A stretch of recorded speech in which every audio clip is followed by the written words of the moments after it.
Be respected, be feared, but never hated. Psychology of invisible power. We've been told that kindness earns love and that being agreeable earns respect. But what if these beliefs are quietly eroding your inner strength? In a world where people smile yet remain distant, where affection often masks manipulation, it's time to confront a deeper truth. Not everyone truly loves you, and not everyone should. This video isn't about turning cold or giving up on connection. It's about reclaiming your emotional power by seeing through illusions. If you've ever felt invisible despite giving your best, or questioned why boundaries feel so hard to maintain, this message is for you. Watch closely, not just with your eyes, but with the part of you that's tired of being controlled by others' emotions. The truth may sting, but it might just set you free. A bitter truth. Not everyone truly loves you. We all grew up with one belief. If we live well and treat others kindly, people will love us. But there's a truth that few dare to face. Not everyone genuinely loves you. Some people simply tolerate your presence. They smile, they listen, they offer compliments, but deep down, your presence does not evoke any emotion strong enough to be called love. Why? Because we fear losing the affection of others, but perhaps you've already felt it. That affection was never real. It's shallow. It changes with emotions, and it can disappear over a minor mistake, a careless word. There's also something you were never taught. Kindness doesn't always bring love. On the contrary, it can make you the easiest person to exploit. When you're overly kind, you become invisible. Others begin to test your boundaries. They quietly measure how far they can push you, while you still keep a smile on your face. At what point did kindness become the crack through which trust begins to bleed? It's when you forgot that not everyone deserves the best version of you. It's when your need to be loved became greater than your need to be respected. And then, when you're betrayed by the very person you gave your all to, you won't even know who to blame, because it was you who left every door open, letting them walk in, sit down, and sometimes shatter the world inside you. But don't despair. Don't turn cold. Be alert. Learn to recognize what's genuine love and what's merely polite tolerance masked as affection. Because the moment you dare to see the truth is the moment you begin to reclaim your emotional power. And that is the first step to stop being hurt by illusions. Sustainable power comes from respect, not affection. There is a paradox that most people don't want to accept.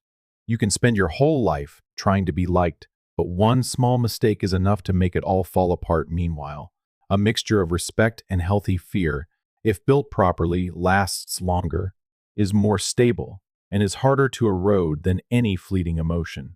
Being loved by others can warm your heart, but it's fragile. It stems from emotion, and emotion changes daily.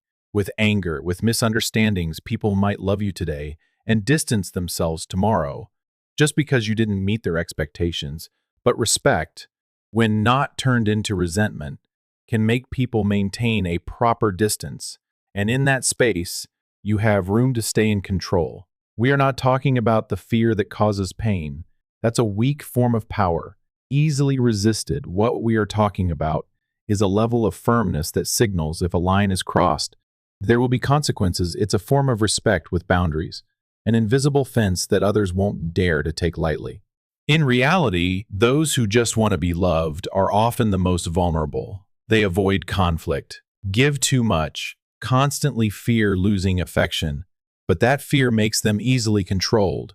They gradually lose their voice, lose themselves, and worse, lose their self-respect. In contrast, those who understand the value of respectful fear don't seek cheap affection. They set clear boundaries. They don't try to please. And for that reason, they are not easily manipulated. If you want long-lasting respect, don't start by trying to please people. Start by making it clear what's unacceptable, what principles must never be crossed. When you no longer need love to feel worthy, you begin to become someone everyone is cautious around. That's not a threat. That's a quiet form of strength. And it is this, not a loving gaze, that will keep you grounded through the fiercest storms. Boundaries and strength, the two pillars that hold your position. You may possess intelligence, may speak with reason, but if you lack the ability to make others respect your boundaries, you will quickly be overwhelmed. Because in the real world, intelligence without strength is just advice no one bothers to hear.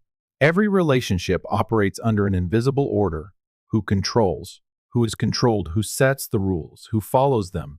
And if you're not clear about your limits, others will start rewriting the rules to their advantage. No ill intention is required. Sometimes they're simply testing. And if you don't respond, they will continue until one day you realize you've been manipulated without knowing it. Machiavelli pointed it out clearly. Power exists when two pillars stand together: law and strength. Laws set boundaries. Strength enforces them. A society with laws, but no enforcement, is chaotic. A person with principles, but no courage to defend them, is like someone sitting on a throne made of paper. If you only set rules without backing them up with action, people won't take you seriously. And if you only use strength without principles, you become a tyrant. Despised by all. Balance is the key. A wise leader knows when to be firm and when to be gentle. They don't act emotionally. They act with strategy. And that creates a formidable presence. Not loud, not flashy, but unmistakably felt by everyone. Don't think you need to display power all the time. Real strength lies in this. You don't have to show it often, but everyone knows it's there. You don't threaten, yet people dare not cross you. You don't impose. But when necessary, a single sentence from you can clarify everything. Power doesn't lie in constant toughness, but in the ability to create stability through respected boundaries. And to do that, you must start with yourself, by being clear about your inner limits, by not allowing anyone to cross what you cannot accept. Only then will you no longer need to struggle to hold your position, because that position will have already been firmly built from within. A true leader doesn't live to please, but to make the hard choices. Have you ever wondered, the more you try to please everyone, the more empty you feel, the more kind and accommodating you are, the more your words are taken lightly? Because when you place others' feelings above the truth, you begin to betray yourself.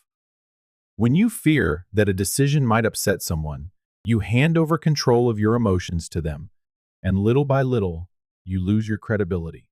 Not because you were wrong, but because you hesitated. A leader is not born to be loved. They are born to uphold order amidst chaos. And that means accepting to be the bad guy in some people's eyes. It means saying no, even when you know it won't make you popular. It means making decisions that only in silence will people acknowledge as necessary. You cannot lead if you need approval to feel safe, because that approval will come and go with the winds of public opinion. A wise person does not let crowd emotions guide their conscience. They choose what's right, not what's likable. When you dare to make the decisions others avoid, you don't need to shout to be heard. Your decisiveness echoes on its own. And while not everyone may like you, they will respect you deeply because you did what they could not. Don't let kindness become an excuse for inaction. Don't let the desire to be liked become a barrier to clarity. A true leader knows no one can both please everyone and retain the right to lead. Add, you have to choose. And if you have the courage to choose the harder path, to choose what's right over what's loved, then and only then do you truly hold power. Power does not belong to those who need acceptance. It belongs to those with the courage to endure misunderstanding and still move forward with an unshakable inner self. The greater the power, the deeper the solitude, and that's the price you pay.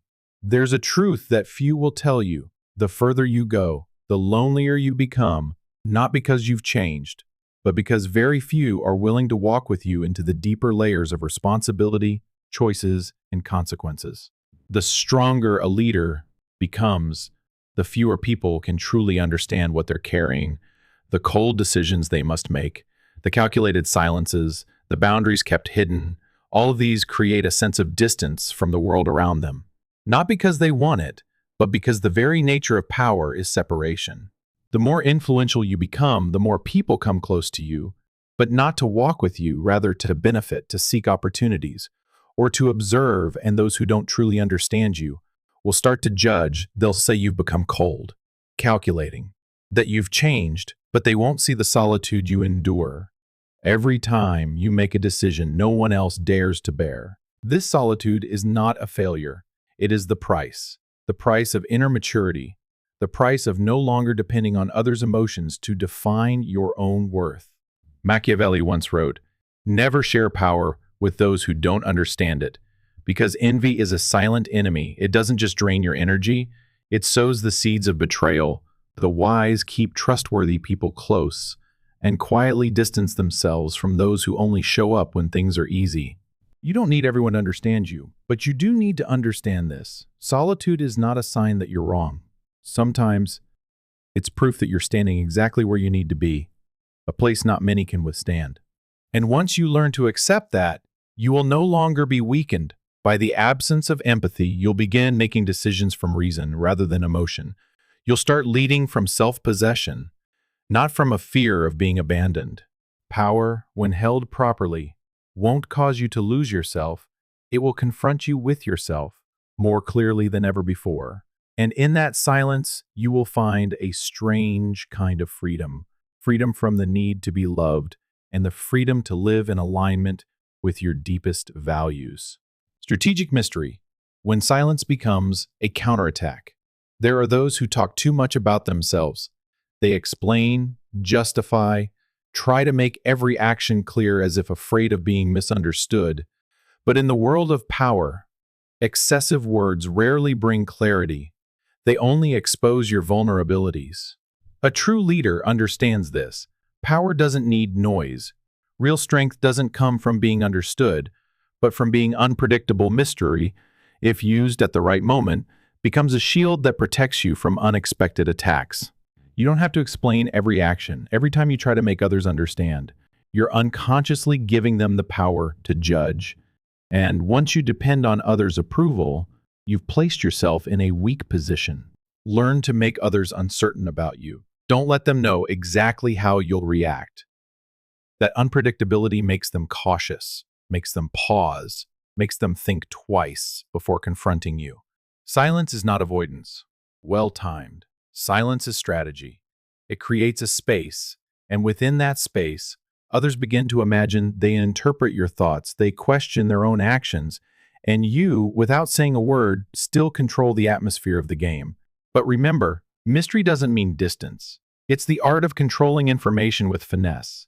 You share at the right time, in the right amount. You remain silent when silence says more than words ever could.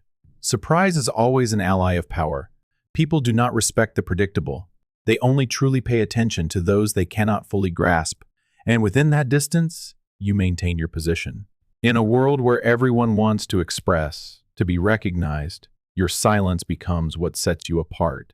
Not because you have nothing to say, but because you know exactly when to speak and when to hold back. That restraint creates an allure, not the kind that seeks praise, but the kind that others cannot ignore and cannot easily confront. And that is one of the most effective forms of power, the quiet that others cannot dismiss.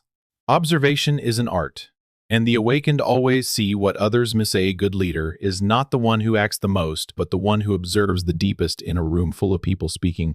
The silent one is not necessarily weak sometimes. They are the one who sees everything, every passing glance, every subtle gesture, every hesitation in someone's voice. Observation is a skill, but when honed correctly, it becomes an art. Not everyone has the patience to observe. Most of us rush to react, to speak, to prove ourselves, but the more hurried you are, the more you reveal your weaknesses. Those who can step back, who can take note, they are the ones who control the rhythm of the game. Machiavelli understood this. He didn't teach people to act immorally. He taught that to lead, you must first see people clearly, and no one can truly see others without learning how to observe without reacting. A skilled observer doesn't just listen to words. They hear what isn't being said. They sense the small shifts in the air, the expressions that contradict the tone, the details others think are meaningless. You don't need to counter immediately. Let others believe you're not paying attention. Let them play their roles comfortably. And then, when you have enough data, you strike at the right moment, precisely, unexpectedly, and undeniably. That's not cruelty. That's awareness combined with strategy. The world is full of people who talk too much, act too fast, and are swept up by emotion. But a true leader is one who observes without revealing their gaze. They let others act freely, but in their mind, the full picture is already coming together. When you truly understand others, you don't need to guess. You just need to see. And when you've seen enough, you'll know exactly what to say, what to do, and more importantly, when to do nothing at all. The silent observer is not easily manipulated. They are not swayed by appearances or sweet words. They trust only what their eyes and intuition can perceive through the facades. And because of that, they don't easily fall. You may not be the most talented person in the room, but if you are the most observant, you hold the hidden advantage no one expects. In that silence, you're not just protecting yourself, you are leading. When the world is in chaos, the one who stands firm is the one who is unshaken within life, has moments that come without warning, when everything around you collapses, when people change, when what you once believed suddenly becomes a burden. In the midst of that chaos, you'll see clearly who is truly strong and who is only pretending.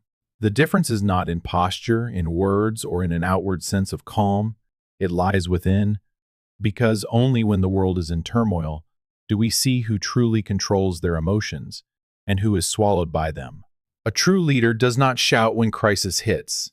They don't blame, they don't flee, they pause, they breathe, they observe, and they act when necessary, not before, because they understand that if you react out of fear, you've already lost the initiative.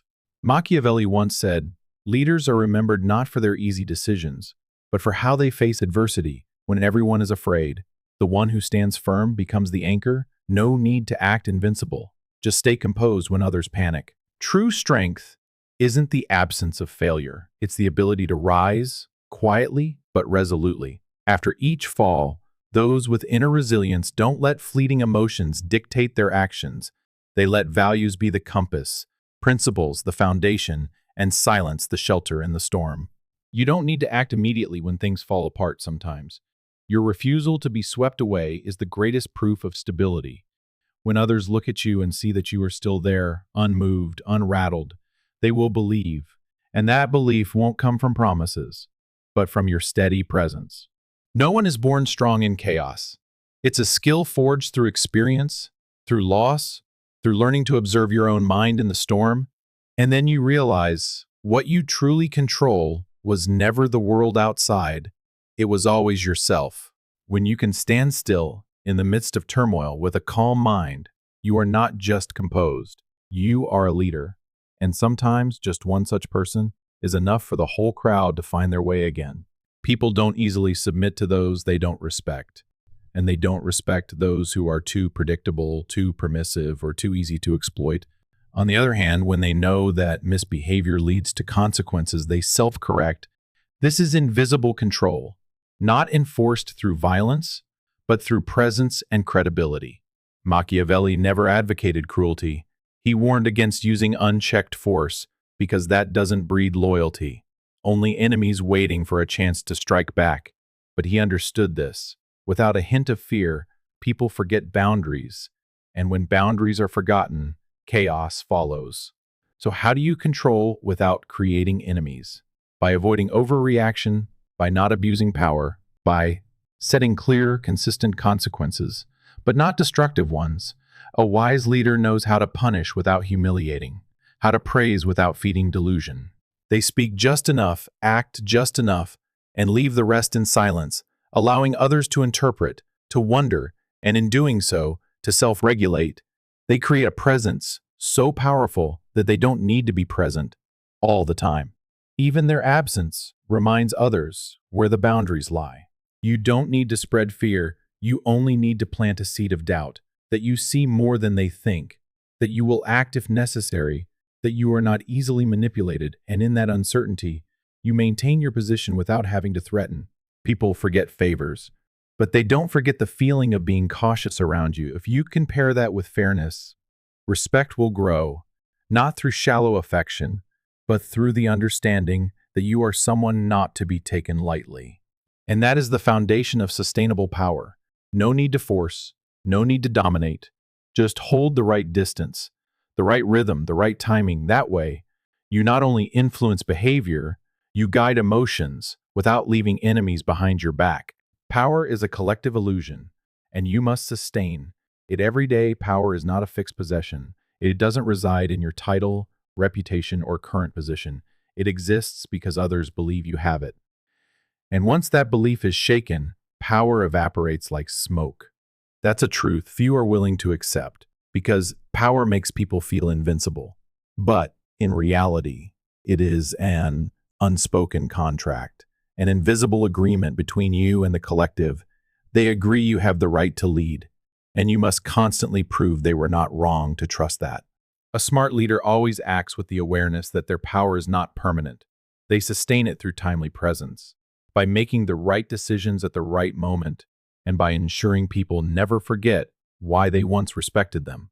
It's a stressful game, because the moment you let down your guard, people begin to doubt. They observe whether you're still sharp, still as capable as you were at the beginning.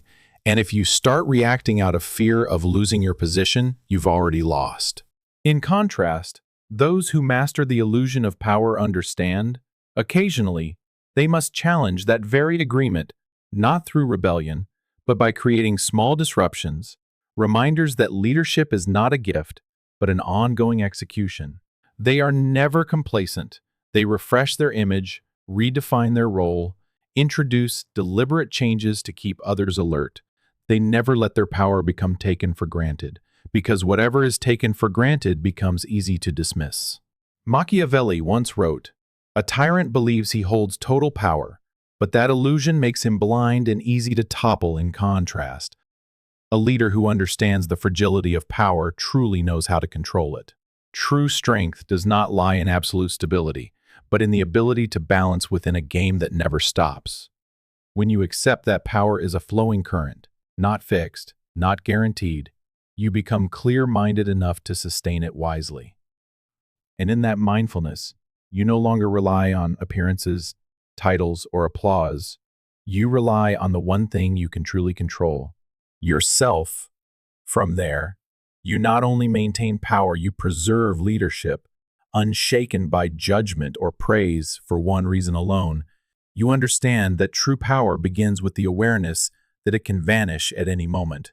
Power is not for dreamers, but for those who dare to see human nature. Clearly, many people step into the realm of power hoping to change the world, to lead with ideals, to touch others' hearts with sincerity, but soon they realize kindness isn't enough, and ideals without clarity will be swallowed whole by reality. Power is not for fragile souls, because it is not a journey paved with pure logic. It's a chessboard, and if you don't understand human nature, you'll be defeated not because you're weak, but because you're naive. Machiavelli never encouraged cruelty. He simply pointed out a truth. Most people act out of self-interest. Loyalty lasts only until it no longer serves their personal needs. And if you lead with the illusion that everyone will put collective good above personal gain, you will be betrayed before you even realize why. A wise leader accepts this truth without bitterness. They don't expect everyone to be good. They just need to understand who acts from what motive. And from there, they build strategy not on hope, but on deep observation. Nothing is more dangerous than a leader who tries to please everyone, because in doing so, they lose themselves. They become torn between what should be done and what others want slowly. They are drawn into a performance, playing the part of the kind, agreeable, forgiving one, until they lack the force to lead anyone at all. To truly lead, you must choose be someone everyone likes, but no one respects, or become someone few dare approach, but none dare underestimate. That choice isn't easy, because it requires you to rise above the need to be loved, praised, and accepted. And here is the truth. People may not love you, but if they respect you, they won't betray you. Respect is built through decisiveness, through the ability to say no when necessary, through setting boundaries without ever needing to shout. You don't need to become someone else, but if you want to enter the realm of power in a healthy way, you must shed your illusions. You must learn to observe human nature without judgment, and you must learn to navigate it with wisdom, not with hope. When you stop dreaming of universal affection, you begin building something far more valuable, presence with weight, and from there, You no longer need to prove anything. You just walk into a room and people adjust their tone, not because they fear you, but because they know you are not someone to be taken lightly. Return within. Heal before you try to control the world. You can learn to read others. You can train yourself to control, to lead, to build influence. But if inside you still lives an unhealed child, power won't make you stronger. It will only magnify the wounds you've never faced. Many seek power as a shield, to hide the fear of being dismissed, to cover up the feeling of not being enough, to overwhelm memories of past helplessness. They believe controlling others will make them feel safe. But in truth, the insecurity remains, silently dictating every decision they make. A leader cannot truly be steady if there's inner chaos. External toughness may be a shell, but if every criticism triggers an outsized reaction, if every rejection feels like a personal insult, then that power is just a mask. Healing is not weakness. It is the process of clearing the inner noise, so your past no longer dictates your present actions. It is the ability to sit with your pain without covering it, without resisting it, and without performing strength. Once you've healed, you no longer strain to be respected. Your steadiness comes from peace. You don't need to manipulate others to feel worthy. You no longer use power as an escape, but as a tool to serve something higher. Healing teaches you this. Not everyone is worth controlling. Not everyone needs to be led sometimes. Letting go is the strongest action. Sometimes, silence is not powerlessness, but the freedom of no longer needing to prove anything. When you return to yourself, when you face your wounds without fear, you begin building a different kind of power, not born of fear, but of the safety you create for yourself and for others.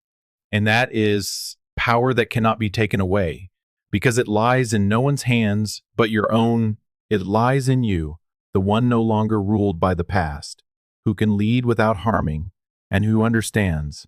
Controlling the world will never matter more than mastering yourself. Not power, but purpose. Leading to live a meaningful life. There will come a time when you ask yourself, why do I want power? Is it to be recognized, to be respected, to no longer be dismissed, or is it something deeper? Power, in and of itself, is not enough to fill the emptiness inside. You may be able to make others obey, influence outcomes, walk into a room and silence everyone, but in the end, if you don't know why you're doing all of it, you'll feel exhausted. Power without purpose is just a race with no finish line. A true leader does not pursue power to fill a void within. They use power as a tool to create something greater than themselves. It might be change, it might be protection, it might be transformation, but it is never just domination. You can build an empire, but what will remain when you're no longer here? What will people remember you for? For the control you exercised, or for what you stood for the fear you instilled, or for the values you lived out? Meaning does not come from having your name remembered, but from the feeling that you are living rightly. When your actions are aligned with a clear purpose, you become less vulnerable to praise and criticism. To outside reactions, you don't need to win every argument, because you're not acting to win. You're acting to serve what you believe is right. Machiavelli spoke of sharpness, of strategy, but he also understood power cannot stand without being tied to something beyond the ego a tyrant may control, but they never inspire true loyalty. A person with a purpose, even without saying much, draws others to walk beside them. You don't need to try to be great, you only need to be clear about what you serve. Because when others see that you live for something larger than yourself, they won't need to be forced to follow. They will move towards you willingly. Power can make others submit, but purpose is what makes them respect you even when you're no longer present. And that is the deepest form of influence, quiet, lasting, and meaningful. When you live for something big enough, you don't need to cling to power because you become the very thing others believe in. Mindfulness is the highest form of power. When you live right without needing to control anyone, when you begin the pursuit of power, you think you must prove yourself, win, dominate others to affirm your position. But at some point you realize the person with the deepest power doesn't need to control anyone, they only need to control themselves. That is when you shift into another state, the state of mindfulness, not in some vague or abstract sense, but as a sharp presence in every thought, every reaction, every decision. You no longer live in reaction to the world, but intentionally shape the way you live within it. When you are mindful, you're no longer swept up by others' emotions. You don't respond impulsively. You don't let a cold stare or a harsh word throw you off your values. You step back, observe, understand, and then act from a deeper place, a place with no need to prove anything. Here lies a paradox. The less you try to control, the more influence you have, because your influence comes from calm energy, from inner steadiness, from how consistently you live in alignment with your beliefs. You don't need to make others fear you. You don't need to make them love you either. When you are mindful, you simply live rightly. And that very rightness is enough for others to adjust themselves, not because you command it, but because they sense something difficult to name, the authority of self-mastery. Mindfulness is the highest form of power because it frees you from attachment to outcomes. You don't need to control the conversation to win. You don't need to dominate the crowd to feel important. You only need to know what you are doing and why. This is power that does not harm, it does not oppress, it does not create fear. It is the kind that makes others feel safe, feel clear, feel illuminated, simply because you are present with an undisturbed mind. When you reach this state, you no longer ask, "How can I control others?" You are left with only one question: how can I live truthfully, steadily, with values, and mindfully in every moment I exist? And when you live this way, power is no longer the goal. It becomes the natural outcome of a free mind, a pure heart, and a being that no longer fears losing anything.